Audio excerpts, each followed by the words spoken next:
नमस्कार मित्रों, मैं चंद्रमोहन वैद एस्ट्रो सर्किल अलवर में आपका स्वागत करता हूं। मित्रों, आज हम बात करते हैं कुंडली के पांचवें घर मतलब पांचवें भाव के बारे में।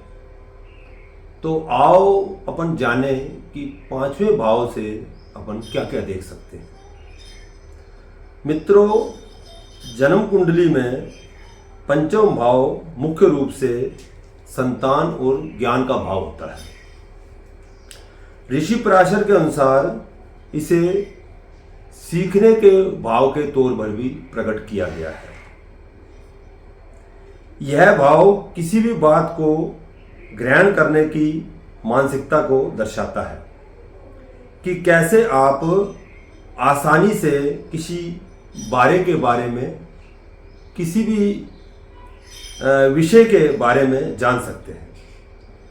पंचम भाव गुणात्मक संभावनाओं को भी प्रकट करता है। पंचम भाव से मुख्य रूप से हम बुद्धिमत्ता, लगाव, बच्चे, प्रसिद्धि, संचित कर्म, पद का बोध आदि का विचार इसी भाव से देखते हैं। ऋषि पराशर के अनुसार पंचम भाव दशम से अष्टम पर स्थित होता है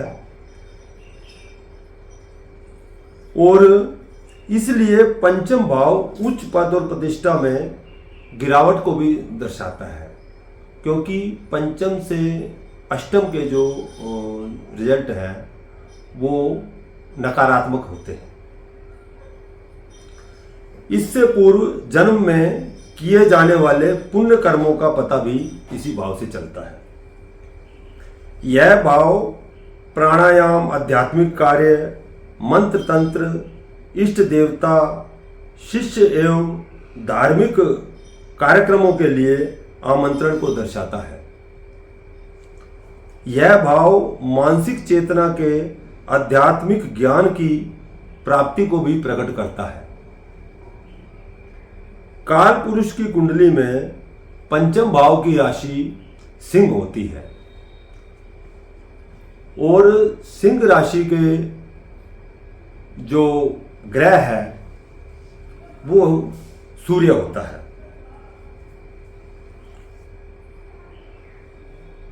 आओ अब अपन जानते हैं कि पंचम भाव में जो ग्रह बैठते हैं उन ग्रहों का क्या क्या असर होता है। आओ हम जाने कि सूर्य देव अगर पंचम भाव में बैठते हैं तो उसके क्या परिणाम आते हैं। पंचम भाव में सूर्य का बैठना बहुत अच्छा माना गया है। यह क्रिएटिव दिमाग के साथ जातक को जोश भी देता है।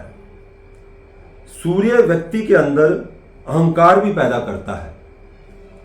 सूर्य यदि उच्च का हो तो आपके बच्चों का भविष्य उज्जवल होता है। अगर नीच का है या कमजोर है तो आप तनाव में रहेंगे और बच्चों को लेकर चिंतित भी रहेंगे। इसी तरह अपन विचार करते हैं चंद्रमा के बारे में। इस भाव में अगर चंद्रदेव विराजमान है तो चंद्रमा जीवन में झुकाव, कल्पना, संतान, रोमांस, प्रॉफिट, इन्वेस्टमेंट और इनकम के बारे में बताता है।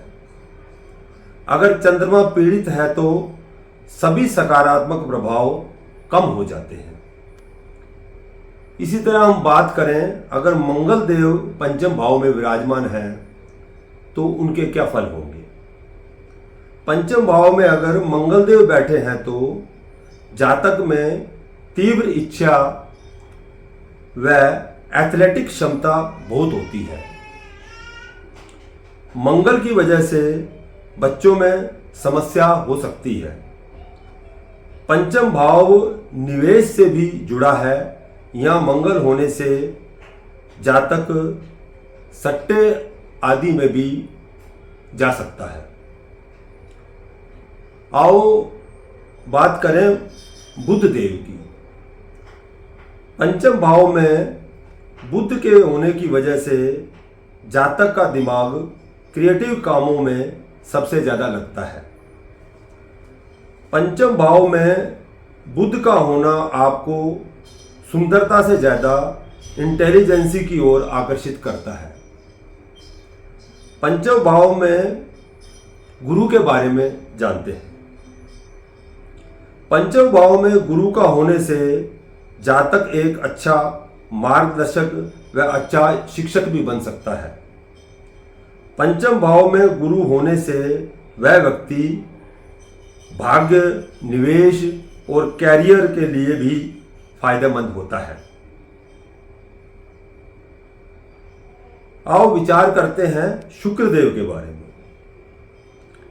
पंचम भाव में अगर शुक्रदेव विराजमान हैं तो आप फाइन आर्ट के पारखी होंगे और आपके बच्चों का झुकाव भी उसी तरफ होगा।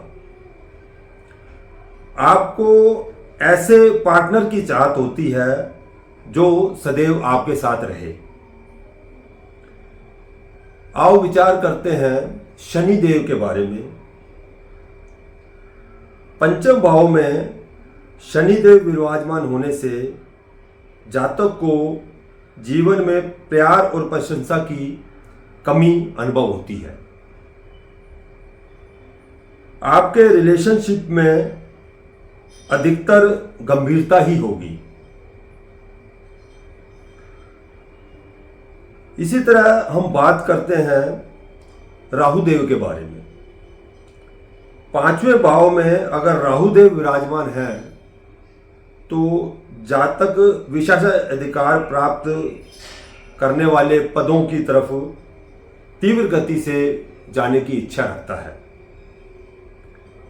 आपका कॉर्पोरेट जगत में आगे बढ़ने के लिए सभी पदों पर कार्य करने की इच्छा जागृत होती है और जातक उस जगह पर पहुंच भी जाता है। इसी तरह अगर हम बात करें केतुदेव की, केतुदेव अगर कुंडली के पंचम भाव में बैठे हैं तो व्यक्ति दार्शनिक बन सकता है। व्यक्ति को कई भाषाओं का ज्ञान हो सकता है। पीड़ित केतु की वजह से बच्चों के लिए नकारात्मक परिणाम भी दे सकता है और आपके स्वास्थ्य के लिए भी पीड़ित केतु अच्छा नहीं होता है। मित्रों, यह हुआ हमारा पंचम भाव के बारे में कुछ विश्लेषण। मित्रों, हम इसी तरह आपको नई नई जानकारियां देते रहें। इसके लिए आप हमारा एस्ट्रो सर्किल अलवर चैनल को सब्सक्राइब करें, लाइक करें, जिससे हमारा मनोबल बढ़ता रहे। जय भोलेनाथ।